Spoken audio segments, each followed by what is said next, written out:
Hello and welcome to Word Wild. Today we'll be talking about suspended spaces and how Killing Eve subverts the sexualization of women.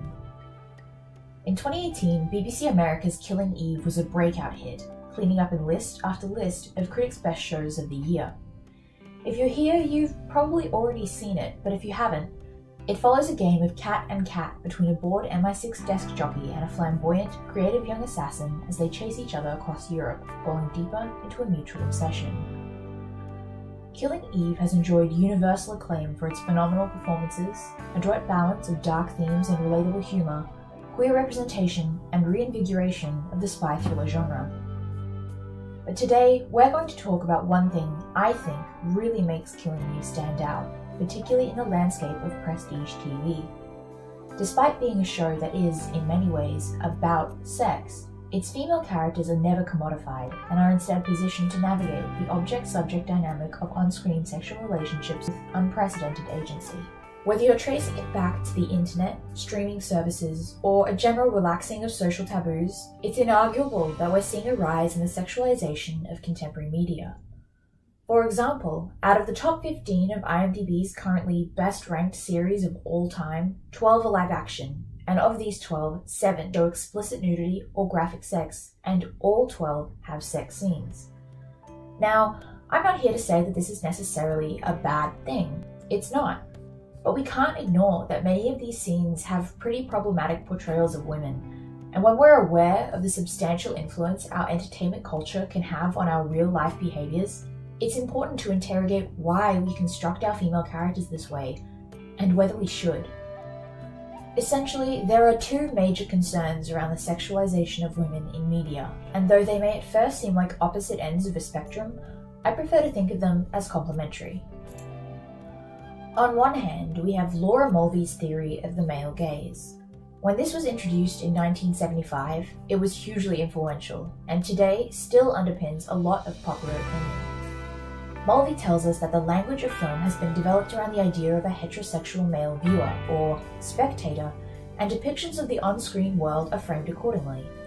This means that female characters, usually love interests, are isolated, glamorous, on display, sexualized, and that by identifying with the male protagonist and through participation in his power, the spectator can indirectly possess her too.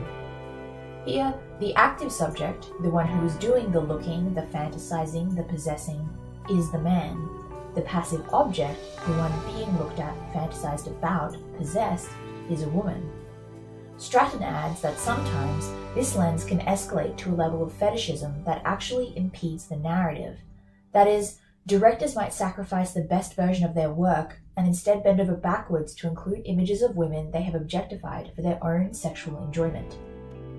The apparent solution to this might be to put a blanket ban on male filmmakers dressing their female casts in catsuits, but that can present its own problems. If we go the other direction, we can fail to sufficiently recognize the role the body plays in personhood, and thus we contribute to the implicit vilification of the body and sexuality. Both of these theories are rooted in ethical concerns of minimizing harm and avoiding reinforcing stereotypes.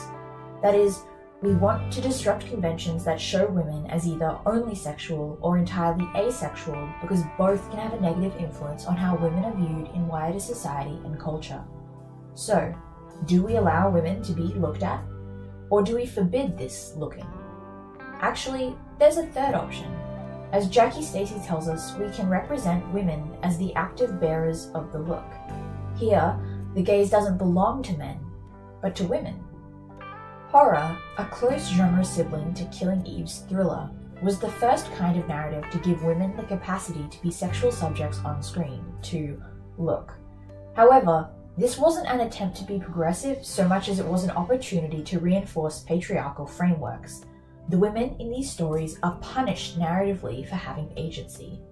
In classic horror, we frequently get two types of women: the whore, a demonized subject who looks and suffers, and the virgin, the coveted object, who averts her gaze. AKA the if you have sex, you die in horror canon. But this didactic virgin-whore binary is so pervasive that Cabin in the Woods was able to use the trope as part of their premise and still reach a mainstream audience. This virgin-whore dichotomy has been so overplayed and so criticized that it's rarely overtly used in films now. That's not to say it's faded entirely though. Instead, we receive some kind of hybrid, a female character who is simultaneously the virgin and the whore. How might that work? Typically, it's with characters who have the same sexualized image as the whore, so she's always appealing to the male audience. But the script has her claiming she dresses and acts this way for herself, not to demand attention, which threads through the traits of the virgin. One way this is problematic is that it directly implies that women derive comfort and strength from the fact that they can perform to male standards at all times, and are, even at their lowest, attractive and consumable. It perpetuates the harmful narrative that power is drawn from beauty, that value is intrinsically tied to image. These women are allowed to look, but only at themselves, and only to ensure that they can perfectly manifest the desires of the male gaze. It seems kind of like we're trapped, doesn't it? Women are either sexual objects or entirely sexless. If we do look, we're authorially punished for it, or it's a way to teach us that we want to be products. And that's about where we are right now with the popular entertainment du jour. But Killing Eve presents an exciting alternative. Firstly, both protagonists are women, and because they're equally fascinated with each other, this means that even if one woman is the object, the other is the subject, and usually they're both simultaneously. As Eve is looked at, she is also looking, and the same is true of Villanelle. We can unpack this idea by examining their wardrobes. For male characters, costuming tells us about their personalities. Are they slobby, fancy, neat? While for female characters, costuming is usually another means for cementing them as a sexual image. In Killing Eve, though, costumes are absolutely about personality and mood, and as the show privileges aesthetics, we have our focus directed to them. Eve wears simple, practical, off-the-rack clothes. Villanelle, conversely, wears a staggering array of intricate and flashy couture. We can tell immediately that Eve is reserved, is used to being the background in her own life, is in that nadir of numbness. We know immediately also that Villanelle is confident, accustomed to being striking and comfortable taking up space. And it's important that we as viewers understand that costumes are regarded this way in the metatext of Killing Eve, because later, clothes enter the discourse of desire within the show's world. In episode 3, Villanelle steals Eve's luggage, and in episode 4, returns it, having replaced Eve's ordinary clothes with expensive designer, and included a specific perfume. In episode 5, when home alone, Eve puts on one of these new dresses, and the moment has a very different feeling to a previous scene of Eve trying on clothes in a store. And this is perhaps the most unique way in which Killing Eve manages to bring the idea of sex into every episode, without compromising either character, by taking items, clothes, perfumes, weapons, and constructing them as sexual symbols, which subsequently allows them to be used in sexual transactions. What I mean by this is that we, as the audience, see the clothes as polysemic images. They don't just represent Villanelle's power or materialism or wealth, but seem to us like articulations of her sexual and romantic fascination. Crucially, Villanelle doesn't send clothes like lingerie, which we might perceive as inherently sexual. Instead, she chooses formal wear, and it is the context that Villanelle bought it and gave it with the unspoken assumption that she would like to see Eve wear it that imbues it with a sexual meaning. In this arrangement, it is the item that becomes objectified rather than the person. Eve understands the implications of the clothes as symbols, and in deciding to put them on, she consents to and invites being looked at. Eve has to actively use the dress to position herself within the same context of desire, and thus she retains her agency throughout the interaction. Significantly, at this point, Villanelle isn't actually present to observe Eve. Eve is engaging instead with the abstract concept of Villanelle, and the abstract concept of being looked at by looking at herself. Using symbolic items facilitates a kind of suspended space, wherein Eve can be both object and subject, and creates a framework of sex and attraction without overt sexualization. That is, it is the items, and by accepting these items, that the characters autonomously and independently arrange themselves as sexual beings. Crucially, Items can be rejected or discarded at any time though, and it is the idea of being able to involve or excise oneself from the dynamic entirely that is genuinely empowering.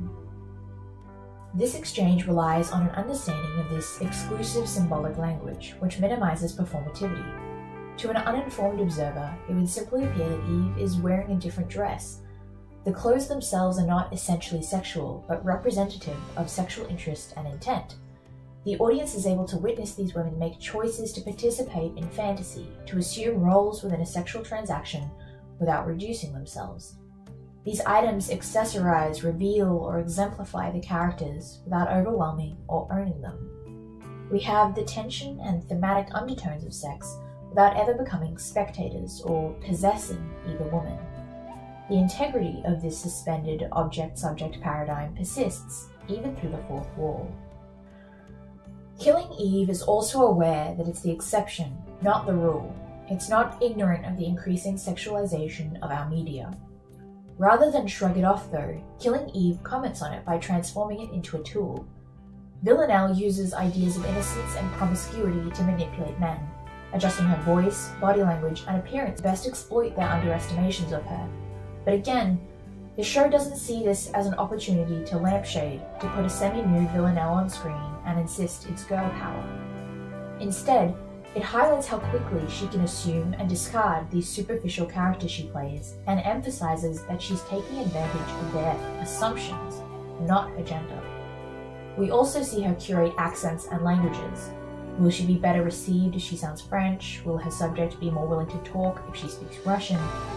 And lean into her youth. This reinforces that it is a critique of stereotyping rather than of the actual qualities that the other characters are judging. Through all this, Killing Eve effectively reframes a debate about film and television that we've been having for decades. It's an example of how we can faithfully enjoy sampling or subverting the tropes of genre while leaving a lot of it in the past.